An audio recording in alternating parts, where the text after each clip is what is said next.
కీర్తనల గ్రంథము 10వ అధ్యాయము. యెహోవా, నీవెందుకు దూరముగా నిలుచుచున్నావు? ఆపత్కాలములలో నీవెందుకు దాగియున్నావు?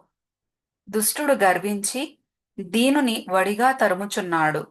వారు యోచించిన మోసక్రియలలో తామే చిక్కుకొందురుగాక. దుష్టులు తమ మనోభిలాషను బట్టి అతిశయపడుతురు. లోభులు యెహోవాను తిరస్కరింతురు.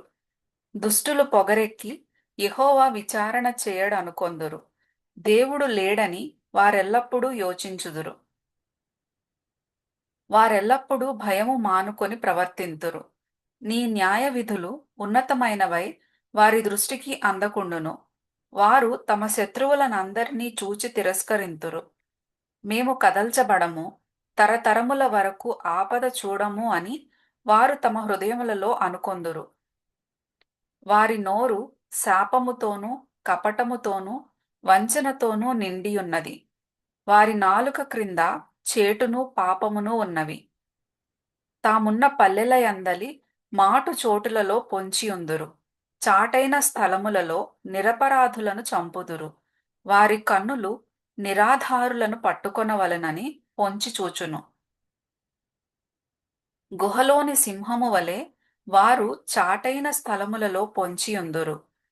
బాధపడు వారిని పట్టుకొన పొంచియుందురు.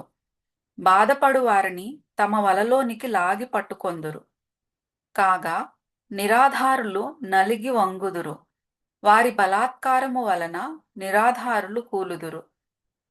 దేవుడు మరచిపోయెను, ఆయన విముఖుడై ఎప్పుడునూ చూడకుండును అని వారు తమ హృదయములలో అనుకొందురు.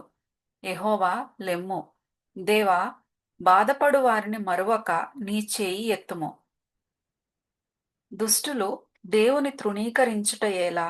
నీవు విచారణ చేయవని వారు తమ హృదయములలో అనుకొనుట ఎలా? నీవు దీనిని చూచియున్నావు గదా. వారికి ప్రతికారము చేయుటకై నీవు చేటును పగను కనిపెట్టి చూచుచున్నావు. నిరాధారులు తమ్మును నీకు అప్పగించుకొందురు. తండ్రి లేని వారికి నీవే సహాయుడవై ఉన్నావు. దుష్టుల భుజమును విరుగగొట్టుము. చెడ్డవారి దుష్టత్వము ఏమియూ కనబడకపోవు వరకు దానిని గూర్చి విచారణ చేయుము. యెహోవా నిరంతరము రాజయ్యున్నాడు. ఆయన దేశములో నుండి అన్యజనులు నశించిపోయిరి. యెహోవా, లోకులు ఇకను భయకారకులు కాకుండునట్లు బాధపడు వారి కోరికను నీవు వినియున్నావు. తండ్రి లేని వారికిని నలిగిన వారికిని న్యాయము తీర్చుటకై నీవు వారి హృదయము స్థిరపరిచితివి.